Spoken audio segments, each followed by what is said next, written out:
બધા ભક્તોએ સાથે તાળી પાડવાની છે. પાડશો? આનંદ આનંદ થાય સંતોના સંગમાં, આનંદ જય હો સંતોના સંગ, હે આનંદ આનંદ થાય સંતોના સંગમાં, આનંદ આનંદ થાય સંતોના સંગમાં. સાંભળો સાંભળો સાંભળો સાંભળો સાંભળો. મારે તો એક જ કડી ગાવાની છે, પણ એક કડી સાંભળો, બેઠા બેઠા નહીં. એકવાર આ બાજુ એકવાર આ બાજુ, આમ સાગર હિલોળા લેતો ને એવું દ્રશ્ય થવું જોઈએ. હા, મને તમે બધા જોવો છો? એકવાર આ બાજુ ઝૂલવાનું, એકવાર આ બાજુ ઝૂલવાનું.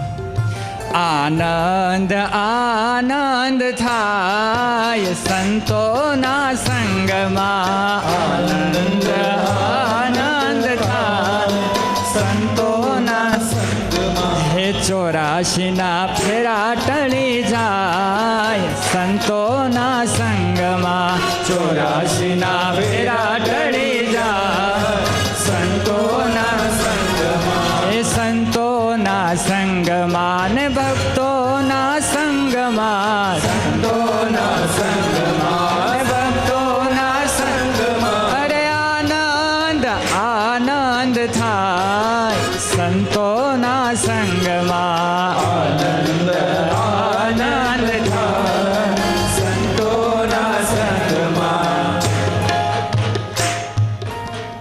સરસ સદગુરુ ગુણાતીતાનંદ સ્વામી વાતોમાં લખ્યું સ્વામી કે આ જીવને મોક્ષ પથમાં પાર ઉતરવા માટે 4 ઘાટી છે.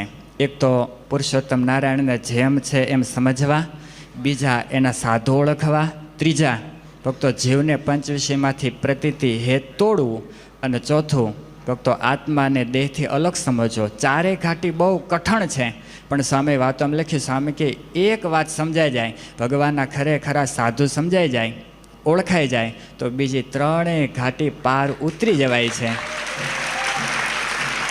અને એવા સંત ભક્તો પૂજ્ય ધ્યાની સ્વામીના અતિ કૃપાપાત્ર શિષ્ય પૂજ્ય સત્સંગ ભૂષણ સ્વામી આપણને મળ્યા છે, માટે આપણે ભાગ્યશાળી છીએ.